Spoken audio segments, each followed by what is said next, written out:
भोजपुरी संगीत जगत की जानी मानी गायिका अनुपमा यादव आज अपनी सशक्त आवाज़, जोश से भरपूर परफॉर्मेंस और लोक संस्कृति की सजीव प्रस्तुति के लिए जानी जाती हैं। उनका सफ़र संघर्ष, लगन और निरंतर प्रयास का प्रतीक रहा है। नमस्कार, आप देख रहे हैं द न्यूज़ 15 और मैं हूं आपके साथ मनीष कुमार सैनी। स्वागत है आपका हमारे इस खास कार्यक्रम में, जिसमें आज हम चर्चा करने वाले हैं अनुपमा यादव के बारे में।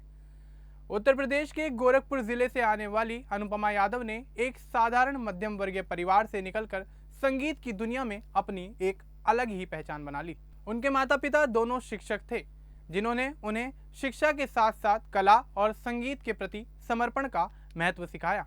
बचपन से ही संगीत में रुचि रखने वाली अनुपमा ने अपने गुरु त्रिपुरारी मिश्र के निर्देशन में तबला बजाना सीखा और स्थानीय स्तर पर आयोजित होने वाले जागरण व सांस्कृतिक आयोजनों में गाना गाया। इसी दौर में उनकी आवाज़ ने लोगों का ध्यान उनकी ओर आकर्षित करना शुरू कर दिया। अपनी प्रतिभा को और निखारने के लिए अनुपमा ने गोरखपुर से आगे की यात्रा पटना तक की। यहीं उनकी मुलाकात शुभम कुमार सोना सीतामढ़ी से हुई, जिन्होंने उन्हें भोजपुरी संगीत उद्योग से जोड़ने में अहम भूमिका निभाई। पटना में उन्होंने संगीत विद्यालय में औपचारिक प्रशिक्षण प्राप्त किया और धीरे धीरे लोकगीतों, देवगीतों और स्टेज शोज के माध्यम से अपनी एक अलग पहचान बना ली।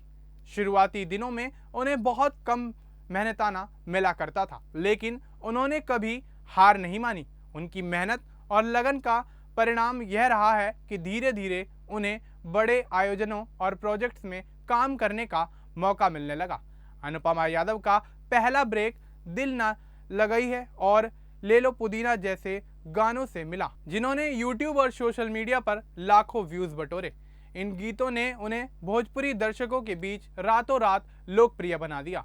उनकी आवाज़ में ग्रामीण संस्कृति की मिठास और आधुनिक संगीत की झनकार का परफेक्ट बैलेंस देखने को मिलता है, जो श्रोताओं को सीधे दिल से जोड़ देता है।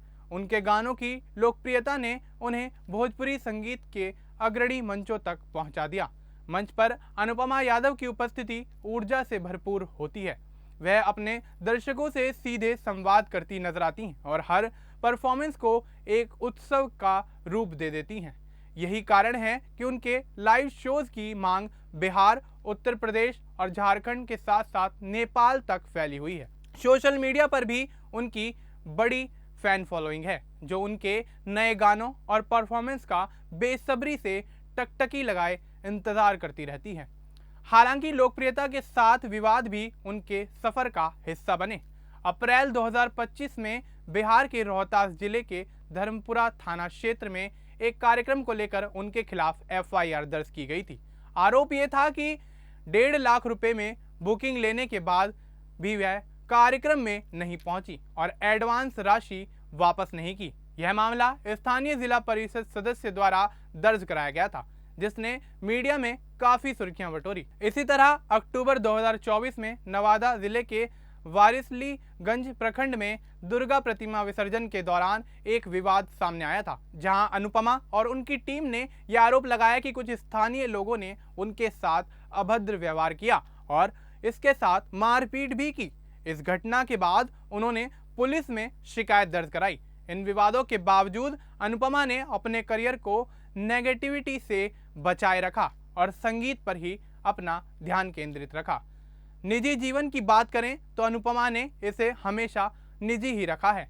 कभी कभी सोशल मीडिया या मीडिया रिपोर्ट्स में उनके निजी संबंधों को लेकर चर्चाएं होती रहती हैं, लेकिन उन्होंने इन अफवाहों पर अधिक प्रतिक्रिया नहीं दी। अनुपमा का कहना है कि उनका असली फोकस हमेशा संगीत पर रहा है, क्योंकि यही उनका जुनून और पहचान दोनों हैं। अगर हम बात करें अनुपमा यादव से जुड़े एक और विवाद के बारे में, तो आपको यहाँ ये बताते चलें कि अनुपमा यादव और गायक बिक्कू चौबे के बीच विवाद ने सोशल मीडिया पर काफी सुर्खियां बटोरी थी। ये विवाद उस समय सुर्खियों में आया जब दोनों ने एक दूसरे पर प्रोफेशनल मिसकंडक्ट के आरोप लगाए। बताया जाता है कि एक स्टेज शो के दौरान सहयोग को लेकर मतभेद हुआ, जिसके बाद दोनों के बीच सोशल मीडिया पर भी तीखी बयानबाजी देखी गई।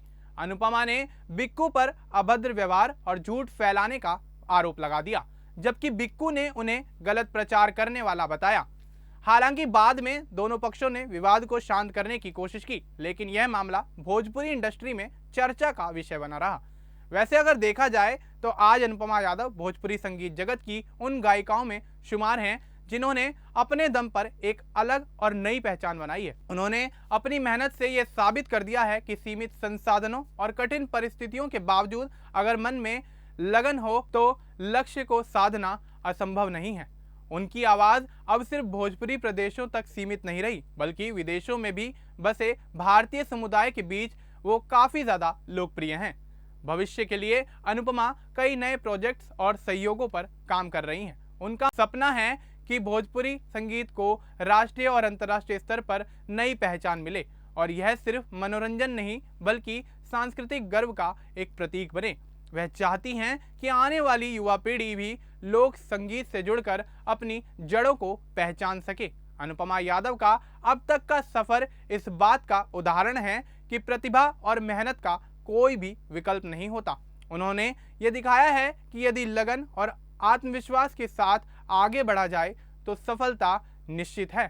संघर्षों और विवादों के बावजूद अनुपमा यादव आज भी अपनी मधुर आवाज और अथक ऊर्जा से भोजपुरी संगीत जगत में प्रेरणादायक नाम बनी हुई हैं। तो दोस्तों, अनुपमा यादव के इस जीवन संघर्ष के बारे में आपका क्या कुछ कहना है, आप हमें कमेंट बॉक्स में जरूर बताएं। बाकी इस तरह की और अपडेट्स के लिए आप बने रहें द न्यूज़ 15 के साथ।